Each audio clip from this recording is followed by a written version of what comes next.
सबको जय मसीह की। आज का दिन हम प्रभु की घर में, प्रभु की आराधना, प्रभु की वचन सुनने में बिताएंगे। और आइए हम प्रार्थना करें।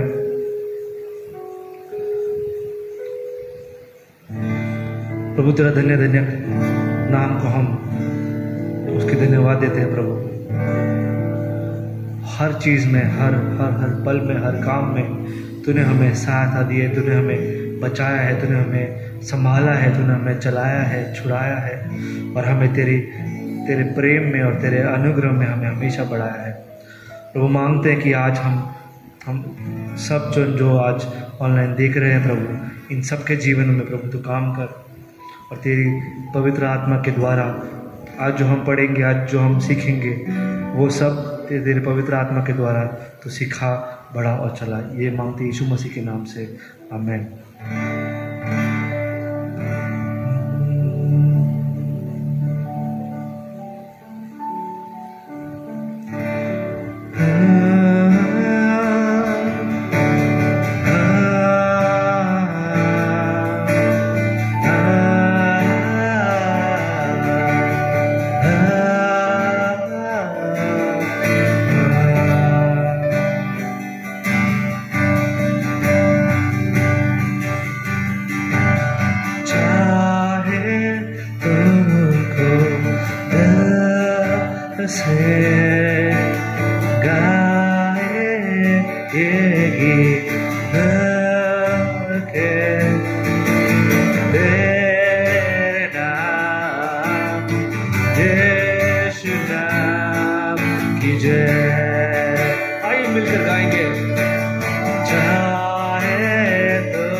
से धरती पर, और धरती से क्रूस पर, और क्रूस से कब्र, और कब्र से आसमान। वो प्यार आज भी हमारे जीवनों में काम करता है। वो प्यार पवित्र आत्मा के द्वारा हमें तेरे से और तेरे लोगों से प्यार करने को सिखाता है। और वो प्यार, दुनिया में ऐसी कोई भी चीज नहीं है जो हमें तेरे प्यार से, हमें तेरे ऐसे प्यार से अलग कर सकता है।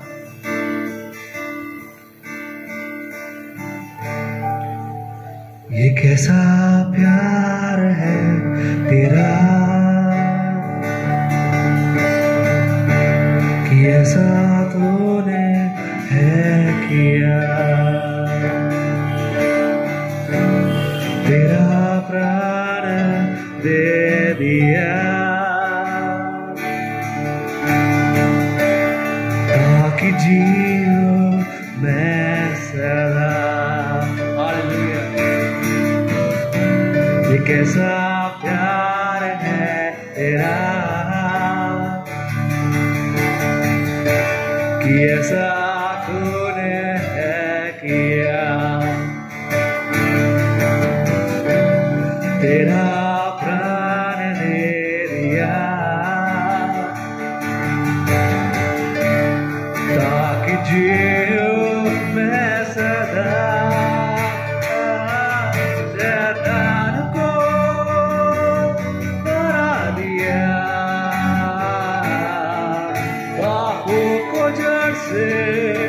उखाड़ दिया मुझे गिर लिया नए गीत से, अब मैं जीता नई शक्ति से, पीछे नहीं मुड़ना हार नहीं मानना, बढ़ता रहूंगा सब तेरे, पीछे नहीं मुड़ना हार नहीं मानना, बढ़ता रहूंगा सब तेरे। हालेलुया, पीछे नहीं मुड़ना हार नहीं मानना,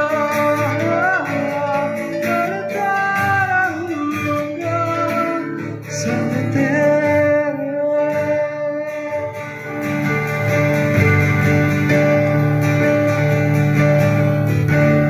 मेरी ओर से लड़ेगा,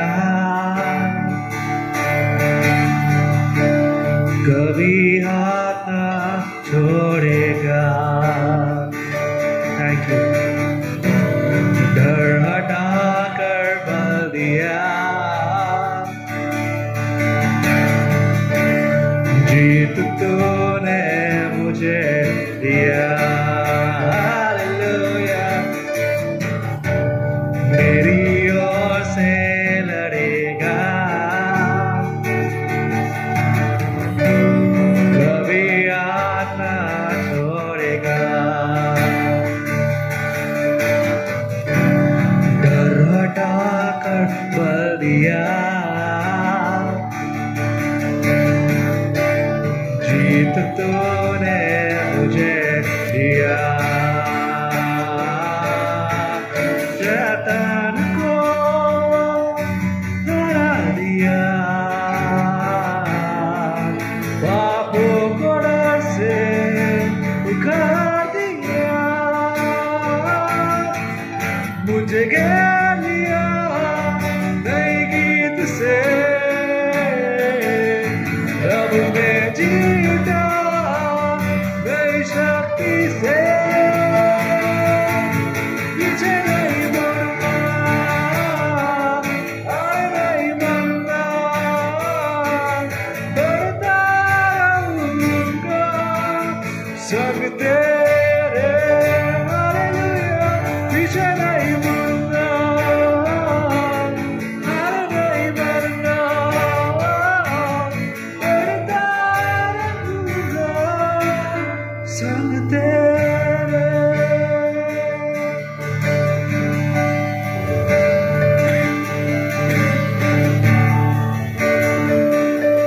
कहना ही क्या है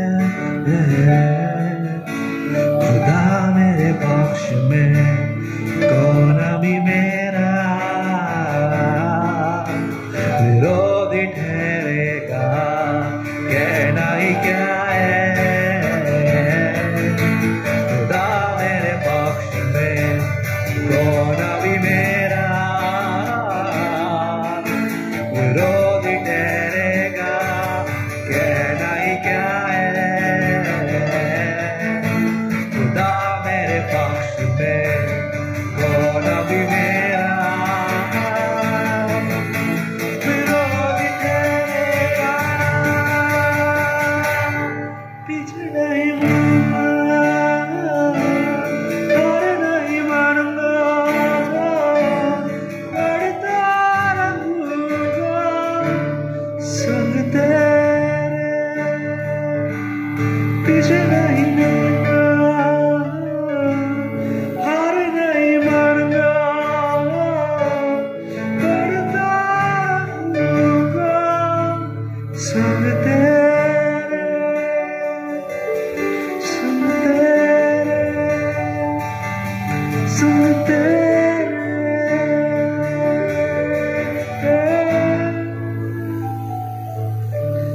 प्यारे प्रभु जी, तेरा कोटि कोटि कोटि धन्यवाद हो कि पवित्र आत्मा के द्वारा तेरे प्रेम में जो सामर्थ्य है वो हमारे जीवन में हर समय काम करता है। और हम मानते हैं प्रभु, हम जब तेरे वचन को पढ़ेंगे, तेरे काम को पढ़ेंगे, पवित्र आत्मा के काम को पढ़ेंगे, प्रेरितों के काम को पढ़ेंगे, प्रभु मांगते हैं कि हमारे शरीर के हर एक अंग को तेरे वचन सुनने पाए, ताकि जो वो दो धारी तलवार है वो हमारे जीवन में, हमारे आत्मा में, हमारे शरीर में पूरी तरह से घुस जाए, ताकि हमारे जीवन में ऐसा कोई भी कोना ना रहे जहां पे तेरे वचन, जहां पे तेरी उपस्थिति, जहां पे तेरी पवित्र आत्मा ना पहुंचे। मांगते हैं कि हमारे जीवन, हमारे मन, हमारे हृदय, हमारी आत्मा पूरी तरह से तेरी ओर, तेरे लिए हो प्रभु। ये मांगते यीशु मसीह के नाम से, आमीन।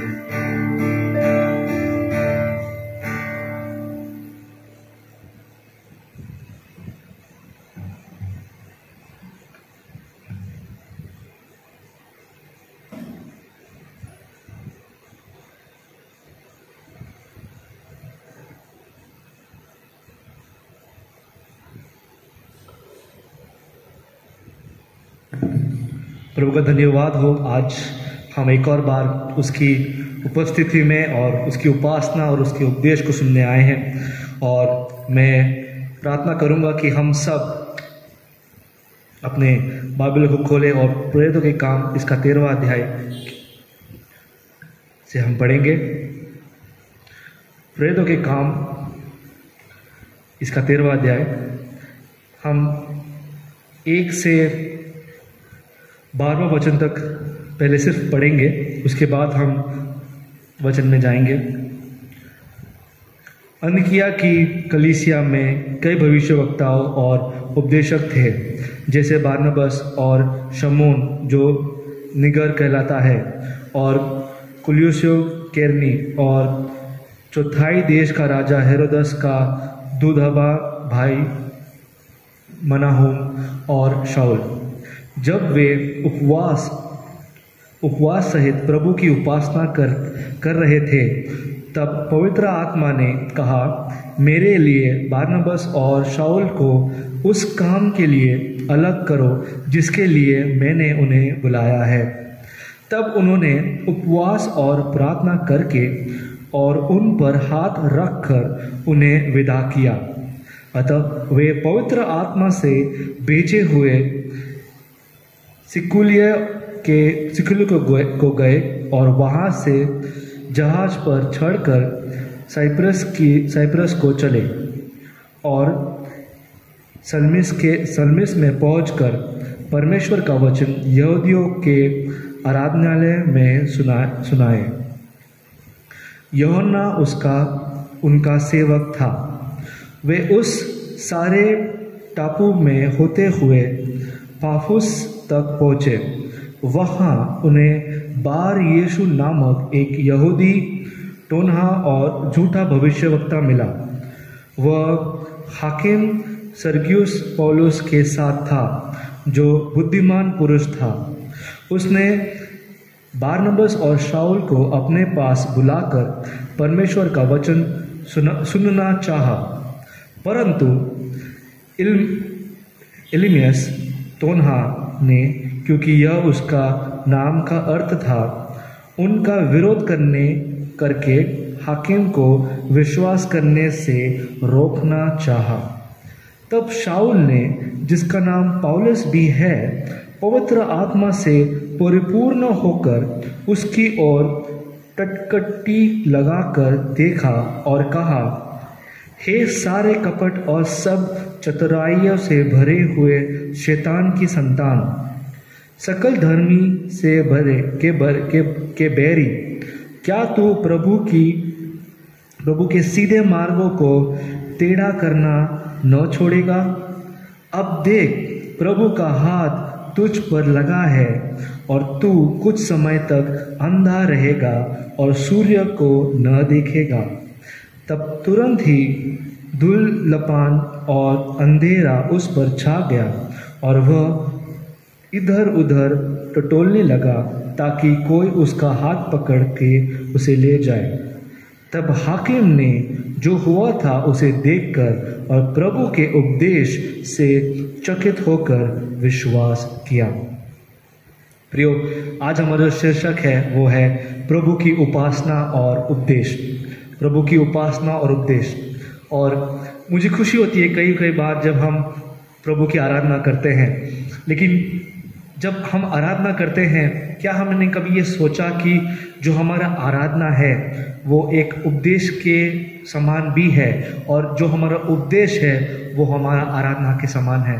क्योंकि प्रियो, जब हम आराधना करते हैं तब हम परमेश्वर को धन्यवाद देते हैं, तब हम उसकी बड़ाई करते हैं, और वो हमारा एक उपदेश नायक भी होता है। क्योंकि हम जब परमेश्वर का उपदेश लोगों से बांटते हैं, तब हम एक तरीके से प्रभु का उपासना भी करते हैं और उसके नाम को बड़ाई भी करते हैं, और उसके नाम में जो हमारा विश्वास है उसको हम लोगों के बीच में बांटते हैं। प्रियो, आपके सामने मैं आज दो चीज़ें रखना चाहूँगा। आपको सिर्फ दो चीज़ें याद रखनी है, प्रभु का उपासना और प्रभु का उपदेश। प्रभु का उपासना और प्रभु का उपदेश।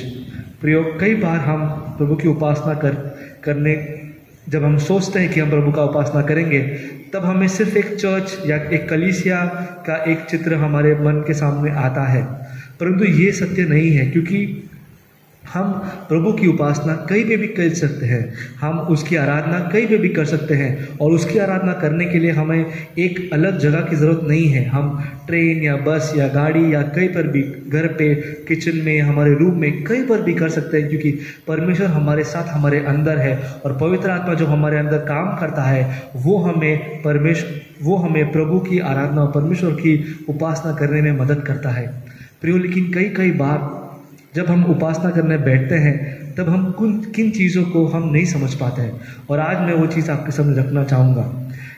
जो अंतिकिया की जहाँ पे कलीसिया है, इनके बीच में थोड़े भविष्यवक्ताएं थे और थोड़े उपदेशक भी थे। They were prophets and they were teachers. और यहाँ पे हम देख रहे हैं कि जो कलीसिया है, ये कलीसिया क्या कर रही थी।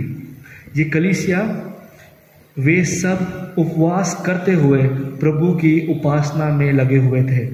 तो पहली चीज़ हम आज दो चीज़ सीखेंगे, उपासना और उपदेश के बारे में। सो हम उपासना के बारे में हम ये सीखेंगे कि ये जो अंताकिया की जो कलीसिया थी, वो प्रभु की उपासना कैसे कर रहे थे। वो उपवास के द्वारा, उपवास करते हुए प्रभु की उपासना कर रहे थे। कैसे कर रहे थे? उपवास के द्वारा, उपवास करते हुए। हम कई कई बार सोचते हैं कि हम जब खाना खाते हैं, खाना खाने के बाद हमको ताकत मिलती है, हमें शक्ति मिलती है, लेकिन प्रभु की उपासना खाने से नहीं है। प्रभु की उपासना हमारे दिल में जो आग है, हमारे दिल में जो चाह है, उससे हमारी उपासना होती है। जब ये लोग प्रार्थना उपवास में लगे थे तब क्या होता है, आप देखेंगे कि तभी जब वे उपवास करते हुए प्रभु की उपासना कर रहे थे, तभी पवित्र आत्मा ने कहा कि बारनबास और शाऊल को जिस काम के लिए मैंने बुलाया है उसे करने के लिए मेरे निमित्त उन्हें अलग कर दो।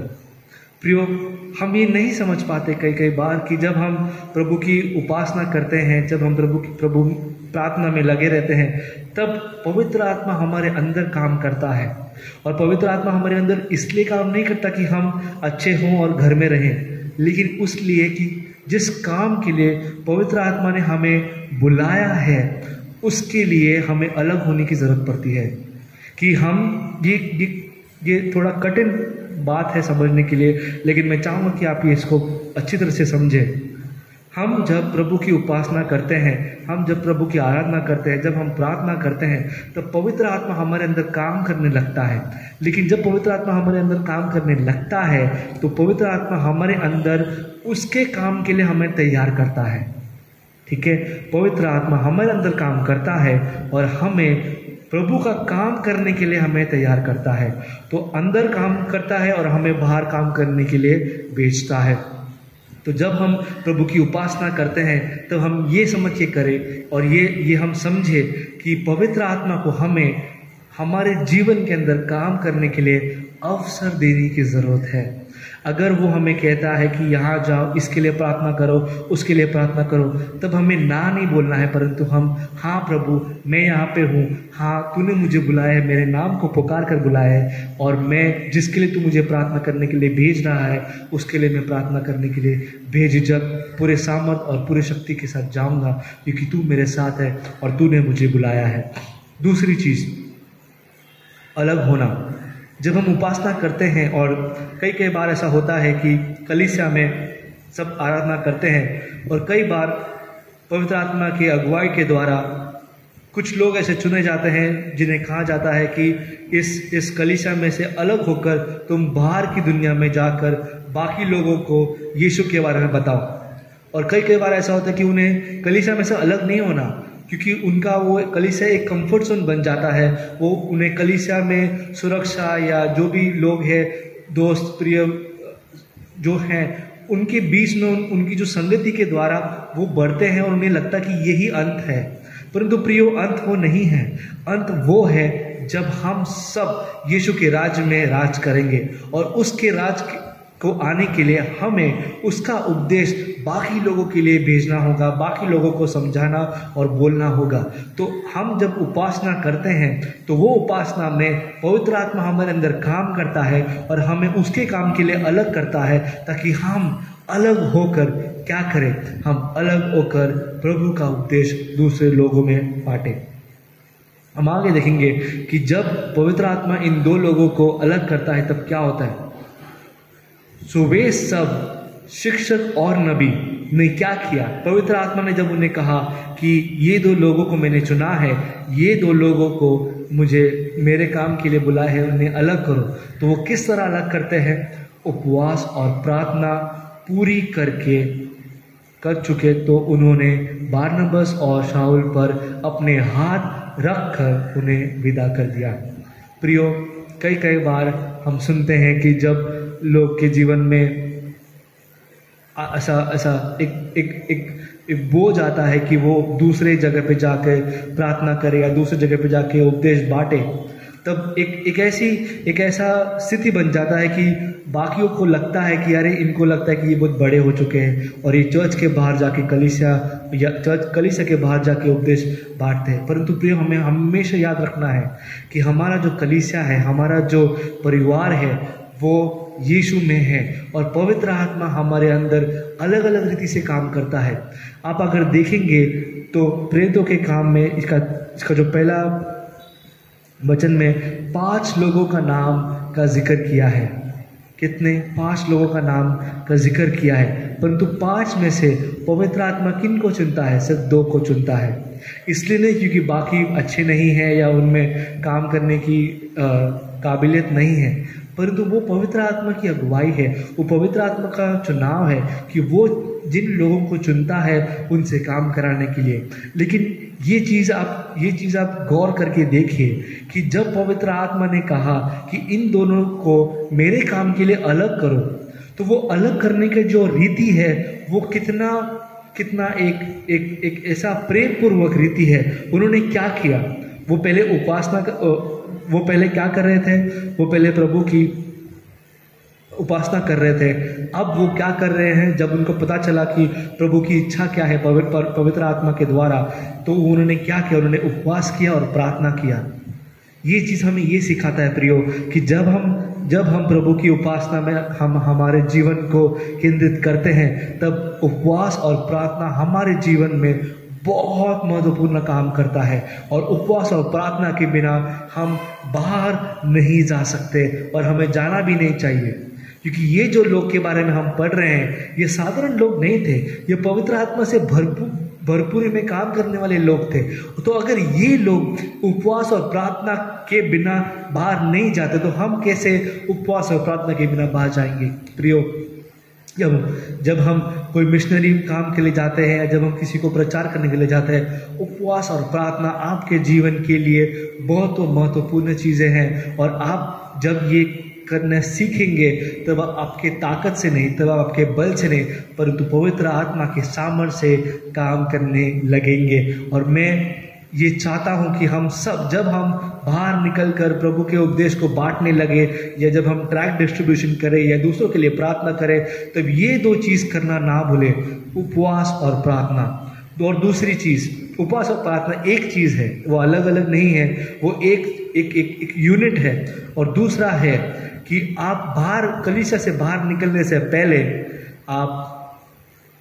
आपके साथ जो शिक्षक और नबी है, आपके जो पास्टर है या जो बड़े लोग हैं, उनके साथ प्रार्थना में और उनके हाथ आपके सर पर रखकर जब वो प्रार्थना करेंगे, उसके बाद आप विदा लेना। ये क्यों महत्वपूर्ण है प्रियो?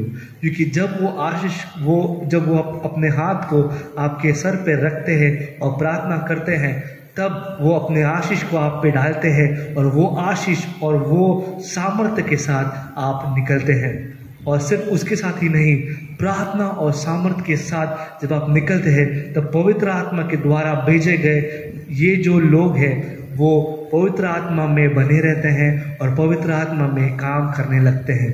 प्रियो, हम हमारे शारीरिक रूप में कितना भी काम करें, परंतु यीशु के लिए जो काम करने के लिए हमें बुलाया गया है, वो काम हमें सिर्फ शारीरिक रूप में नहीं, परंतु आत्मिक रूप में और आत्मिक सामर्थ्य से जो हमें पवित्र आत्मा से मिलती है, उसमें करने की हमें ज़रूरत है और उसमें करने के लिए ही हमें बुलाया गया है।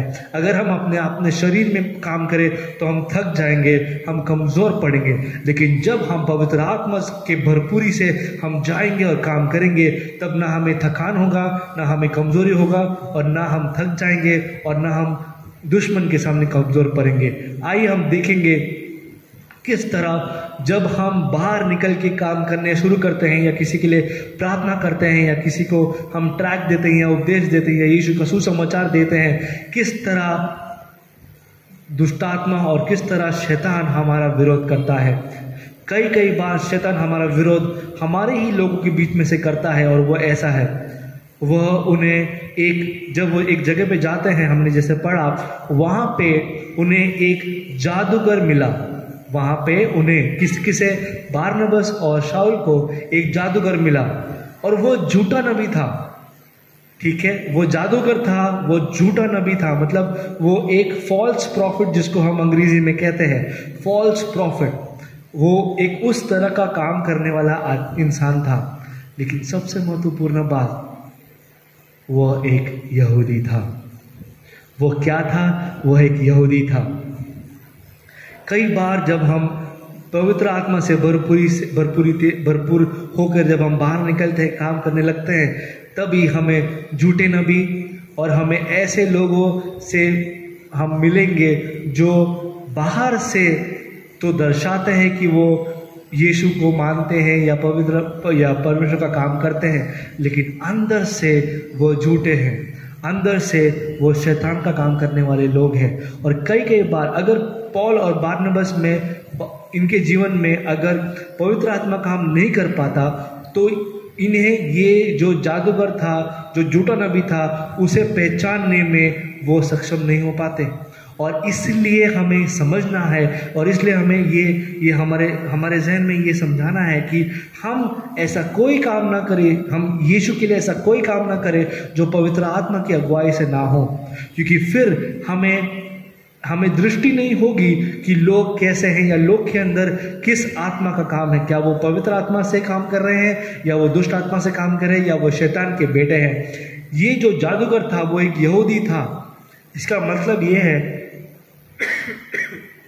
कि वो यहूदियों के बीच में रहकर जादूगिरी करता, और झूठे नबी होने के नाते वो उन्हें सच्चे विश्वास से भटकाने में सफल हो रहा था। और हम देखेंगे, किंतु इल्माइस, जो ये जादूगर का नाम था, इल्माइस जादूगर ने जो पौल और जो शाऊल और बारनबास है उनका विरोध किया। कैसे विरोध किया? उसने नगरपति के विश्वास को डिगाने का जतन किया। उसने क्या किया? उसने नगरपति का विश्वास को डिगाने का जतन किया। प्रियो, कई बार जो हमें लगता है वो हमारे साथ है या वो हमारे ईसाई भाई में से ही है, अगर हमें पवित्र आत्मा की अगुवाई नहीं है और अगर अगर पवित्र आत्मा हमसे बात नहीं करता और हम पवित्र आत्मा के बिना प्रभु का काम करने लगते हैं, तो हम ऐसे लोग को मिलेंगे जो एक जादूगर के भेष में या विरोध करने वाले भेष में रहते हैं, और वो अपने आप को ईसाई कहलाते हैं, लेकिन अंदर वो दूसरों को विश्वास से भटकाने का काम करते हैं, दूसरों के विश्वास को डिगाने का काम करते हैं। इसलिए इन लोगों को जानने के लिए हमें किसकी जरूरत है? हमें पवित्र आत्मा की जरूरत है। और पवित्र आत्मा की जरूरत इसलिए भी है, ना कि हमें सिर्फ पहचानने के लिए, परंतु पवित्र आत्मा से भरपूर होकर हमें इन लोगों को बचाने और इन पर पवित्र आत्मा का एक जो प्यार है वो उन पे डालने की जरूरत है। फिर क्या होता है? फिर शाऊल ने, जिसका पौलुस भी नाम था, पवित्र आत्मा से क्या होकर? पवित्र आत्मा से अभिभूत होकर। प्रियो, मैं ये क्यों कहना चाह रहा हूँ, और आज का संदेश का शीर्षक ये है कि हम जब प्रभु की उपासना करें, और जब हम उपासना करने के बाद जब पवित्र आत्मा हमें तैयार करता है उसका यीशु का उपदेश दूसरे जगह पे जाके देने के लिए, हमें पवित्र आत्मा की और ज़रूरत पड़ती है। और पवित्र आत्मा की ज़रूरत हम इसलिए पड़ती है कि ऐसे लोग हमें मिलेंगे जो बाहर से कलीसिया में या यीशु का नाम या ईसाई का नाम लेकर चलते हैं, परंतु उनके जीवन में सिर्फ और सिर्फ शैतान का काम होता है। और उनको पहचानने और उनको नकारने के लिए हमें पवित्र आत्मा की जरूरत है। और पौलुस ने ये किया और हमें भी ये करना है। पौलुस ने क्या किया? पौलुस ने पवित्र आत्मा से अभिभूत होकर, filled with the Holi spirit. ये क्यों? क्योंकि वो अपने आप से नहीं, अपने शारीरिक रूप से नहीं, अपने ताकत से नहीं, अपने खुद के बुद्धि से नहीं, परंतु पवित्र आत्मा से अभिभूत होकर इल्मियस पर पैनी दृष्टि डालते हुए कहा, looking intently at this false prophet. उसने कहा, सभी प्रकार के छलों और दुताओं से भरे, सभी प्रकार से छलों और दुर्ताओं से भरे और शैतान के बेटे। प्रियो, पौलुस इस यहूदी को, ठीक है, पौलुस इस यहूदी को शैतान के बेटे का नाम देकर पुकार रहा है और इस झूठे नबी को ऐसा बोल रहा है। क्यों?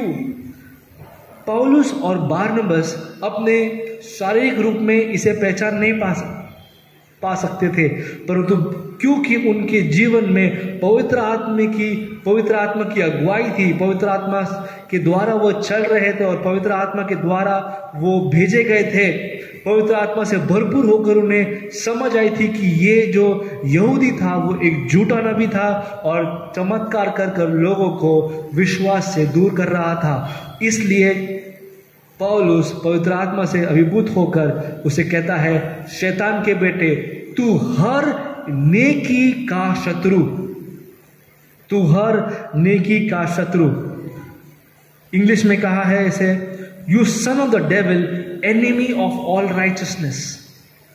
हम यीशु को हम कहते, यीशु ने उसकी आत्मिकता और उसकी सच्चाई हमारे जीवन में डाला और वो सच्चाई से हम जीते हैं। परंतु ये जो यहूदी था ये हर नेकी का शत्रु है, एनिमी ऑफ ऑल राइचियसनेस। और क्या तू प्रभु के सीधे सच्चे मार्ग को तोड़ने मरोड़ने को नहीं छोड़ेगा? प्रियो, ये जो वाक्य पौलुस ने इसे कहा, ये वो अपने आप से नहीं कह पाता। इसलिए जब हम प्रभु की उपासना करते हैं और जब हम प्रभु के उपदेश को देने को हम चलते हैं, तब हमें किसकी ज़रूरत है? तब हमें पवित्र आत्मा की भरपूरी की ज़रूरत है। और पवित्र आत्मा के बिना हम ना घर से निकल सकते हैं, हम ना कलीसिया के बाहर जाके उपदेश बयान कर सकते हैं, और ना हम ऐसे लोगों को पहचान सकते हैं। और ना कि पहचानना, परंतु उनको पूरी तरह से बदलने के लिए भी हमें पवित्र आत्मा की ज़रूरत है। और ये बहुत बड़ा वाक्य है जो पौलुस ने कहा, क्या तू प्रभु के सीधे सच्चे मार्ग। आपको याद होगा कि जो पुराने नियम में लिखा है कि प्रभु का मार्ग को सीधा करने के लिए किसको भेजा गया था? बपतिस्मा देने वाला यूहन्ना को भेजा गया था। उसको भेजा गया था प्रभु के मार्ग को सीधा करने के लिए। और वो मार्ग को जो सीधा करने के लिए, अब वो जो मार्ग सीधा सच्चा मार्ग है, उसको तोड़ने और मरोड़ने को ऐसे शैतान के बेटे को भेजा जाता है। और इनको पहचानने के लिए हमें पवित्र आत्मा की जरूरत पड़ती है। और पवित्र आत्मा की अगुवाई में अभिभूत होकर जब पौलुस ने, जो साउल था, उसने जब ये कहा, अब देख, अब क्या कर, अब देख, प्रभु का हाथ तुझ पर पड़ा है, प्रभु का हाथ तुझ पर पड़ा है। ये बहुत बड़ी बात है। पता है क्यों? क्योंकि पौलुस जो अब इस जादूगर को, इस झूठे नबी को जो कह रहा था, वो खुद भी एक समय अलग रास्ते पे जा रहा था और यीशु की कलीसिया को नुकसान पहुंचा रहा था। और जब उसके जीवन में भी अंधकार आया, 3 दिन उपवास और प्रार्थना करने के बाद हमने देखा था कि 3 दिन के बाद उसकी आंखों में रोशनी आई जब अननियास ने उस पर प्रार्थना किया। और अब वो भी ये एक बहुत सामान्य बात इसको कह रहा है कि अब देख, प्रभु का हाथ तुझ पर आ पड़ा है, तू अंधा हो जाएगा और कुछ समय के लिए सूर्य तक को नहीं देख पाएगा। प्रियो, एक बात आपके सामने मैं रखना चाहूंगा। जब पौलुस ये कह रहा है, पौलुस वही इंसान था जो अंधा हुआ था और 3 दिन तक नहीं देख पा रहा था। और यीशु जब उसके सामने प्रकट हुआ, वो नहीं देख पाया। और फिर तीसरे दिन के बाद, 3 दिन के बाद उसको रोशनी मिली। और वो ये ऐसी चीज इसे कह रहा है कि तू अंधा हो जाएगा और कुछ समय के लिए। किंतु इसका अर्थ ये है कि पौलुस जो कह रहा है कि तू अंधा हमेशा के लिए नहीं, परंतु कुछ समय के लिए तू अंधा होगा, जब तक तू ये ना समझेगा कि तू जो कर रहा है वो शैतान का काम है, परंतु प्रभु का हाथ तेरे पे है। और कुछ समय तक तू अंधा हो जाएगा, इसका मतलब ये है कि उसके बाद तुझे रोशनी मिलेगी और तू सत्य के काम और सत्य के रास्ते पे फिर चलेगा। तू यहूदी है और प्रभु का प्रेम प्रभु का प्रेम के द्वारा प्रभु का हाथ तुझ पर है और वो हाथ तुझे अंधा करेगा, परंतु कुछ समय के लिए, हमेशा के लिए नहीं, कुछ समय के लिए। और वो समय तक सूर्य को तू नहीं देख पाएगा। आप याद करेंगे दमास्कस के रास्ते पे शाऊल का भी यही हाल हुआ था और शाऊल भी सूर्य को नहीं देख पा रहा था। और बाद में वो उसने जब प्रार्थना के द्वारा जब उसको फिर से रोशनी मिली, तब वो तुरंत ही जाकर लोगों के बीच में यीशु का सुसमाचार देने लगा। तुरंत एक धुंध और अंधेरा उस पर छा गया और वह इधर उधर टटोलने लगा कि कोई उसके हाथ पकड़कर उसे ले जाए। और ये दृश्य जो है ये पूरी तरह सामान्य रूप से शाऊल का भी दृश्य था, जब वो दमास्कस के रास्ते पे अंधा हो गया और 3 दिन तक देख नहीं पाया। प्रियो, इस सब चीज़ों से एक बहुत बड़ी चीज़ हो जाती है। वो क्या है? नगरपति ने जो कुछ घटना हुई वो सब देखकर उसने क्या किया? उसने विश्वास ग्रहण किया। उसने क्या किया? उसने विश्वास ग्रहण किया। क्यों? पवित्र आत्मा से भेजे गए ये 2 लोग पवित्र आत्मा से भेजे गए ये 2 लोग शाऊल और बारनबास जब पवित्र आत्मा से इनके बीच में आते हैं और पवित्र आत्मा की अगुवाई से जब शाऊल इसे कहता है कि तू अंधा हो जाएगा परंतु बाद में तू देख पाएगा, और जब ये नगरपति ये सब चीज़ों को देखता है और वो वचन को सुन भी रहा है, क्योंकि जब ये नबी जो था, जो एलमेस जो था, बार यीशु जो था, वो इनका विरोध कर रहा था, तब ये वचन सुना रहे थे। और वचन सुनाते सुनाते जब इनका विरोध हुआ, तब क्या हुआ? तब पौलुस ने पवित्र आत्मा की अबूदी से पौलुस ने उसे एक ऐसी आज्ञा दी और एक ऐसा निर्णय दिया कि तुम अंधे हो जाओगे, फिर देख पाओगे। और ये सब देखने के बाद नगरपति विश्वास ग्रहण कर दिया। नगरपति ने विश्वास ग्रहण किया। क्यों प्रियो? वह प्रभु संबंधी उपदेशों से बहुत चकित हुआ। अब आप समझेंगे प्रभु की उपासना और उपदेश किस तरह हमें उसके काम करने के लिए बुलाती है। ये 5 लोग जो थे, ये एक जगह पे उपासना कर रहे थे, प्रार्थना में उपासना में समय बिता रहे थे, और पवित्र आत्मा ने उन्हें चुना और इन 5 में से 2 लोग को चुना और पवित्र आत्मा ने उन्हें भेजा। और पवित्र आत्मा के द्वारा ये जब उपदेश सुनाने लगे, तब लोग उसका, ये जो यहूदी था उसका विरोध करे। और ये एक और बात आपसे कहना चाहूँगा मैं संदेश को ख़त्म करने से पहले, कि जब आप पवित्र आत्मा के भरपूरी से बाहर जाओगे और आप उपदेश दोगे और वचन बांटोगे और यीशु का सुसमाचार लोगों के बीच में रखोगे, आपके लिए विरोध उठेगा, आपके लिए विरोध उठेगा। और कई बार वो विरोध आपके लोगों में से ही उठेगा।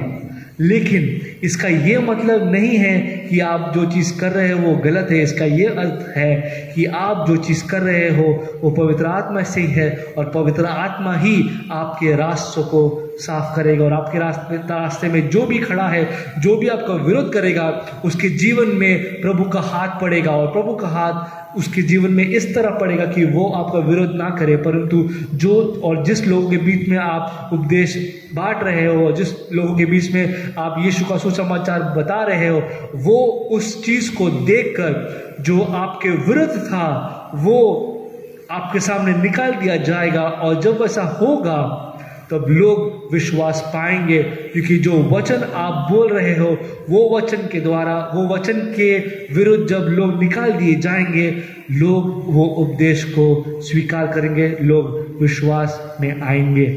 प्रियो, आज हमारे बीच में 2 चीज़ें हैं, प्रभु की उपासना और उसके उपदेश। ये 2 चीज़ों को हमें लेके आगे बढ़ना है।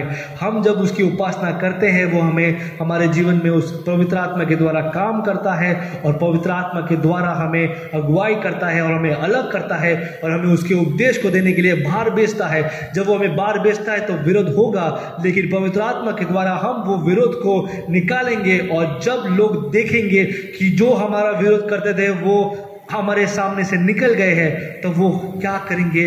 वो विश्वास में आएंगे। और ये ही हमारा काम है, यही हमारा मकसद है कि लोग विश्वास धारण करें, लोग विश्वास धारण करें और प्रभु संबंधी उपदेशों को अपने जीवन में स्वीकार करें। आइए हम प्रार्थना करें।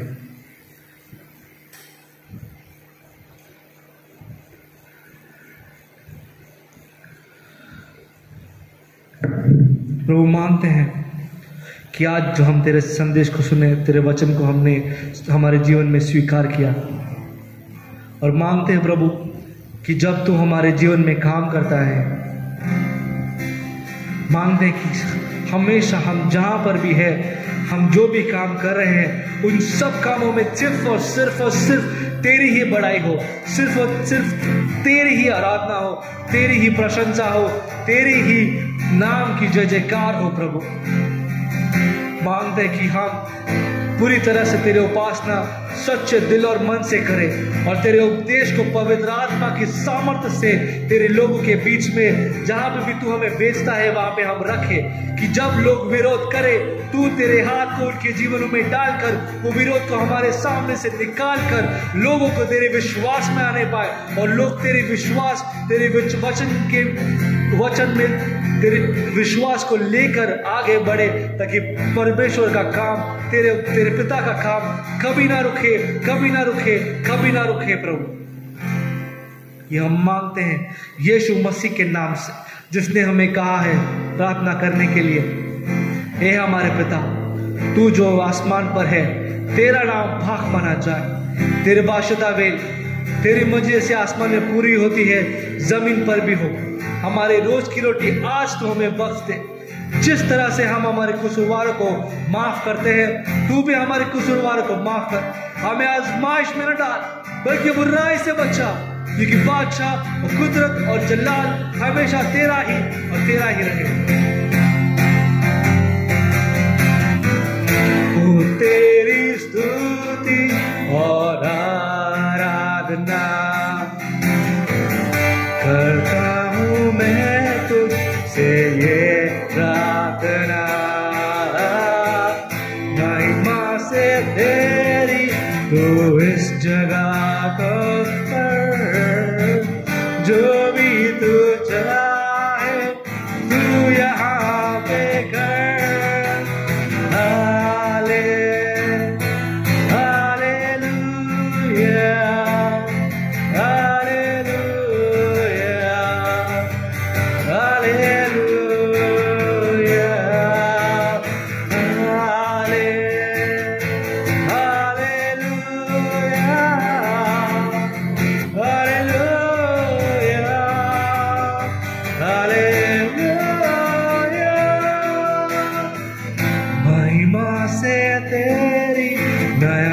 दिखाता है ढाल बनकर मेरी मुझे बचाता है, जब मैं पुकारूं तू दौड़ आता है, जब मैं गिरूं मुझे उठाता है।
सारे जहां में तुझसा कोई नहीं, तुझको छोड़ कोई प्रभु है ही नहीं।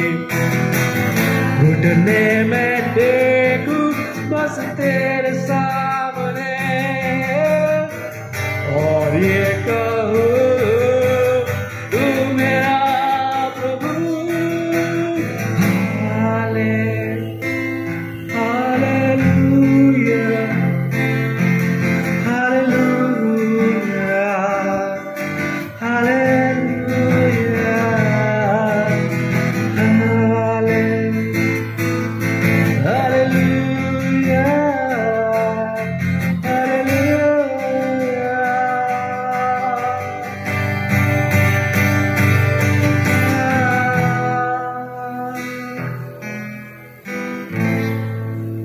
प्रभु मानते हैं कि हर एक जो आपकी वचन के लिए भूखे और प्यासे हैं, उनके जीवन में तेरी अगुवाई हो, तेरे पवित्र आत्मा की अगुवाई हो प्रभु, ताकि वो पूरी तरह से तेरे पवित्र आत्मा से भर जाए और तेरे काम के लिए तैयार हो पाए, ताकि वो उपासना और उपदेश में तेरे वचन को दुनिया के कोने कोने तक लेके जाए और लोगों में उनके जीवनों के द्वारा वो विश्वास करने पाए और विश्वास ग्रहण करे। यीशु के नाम से मांगते हैं, यीशु के नाम से मांगते हैं। पिता सुन और कबूल कर इस प्रार्थना को, आमीन।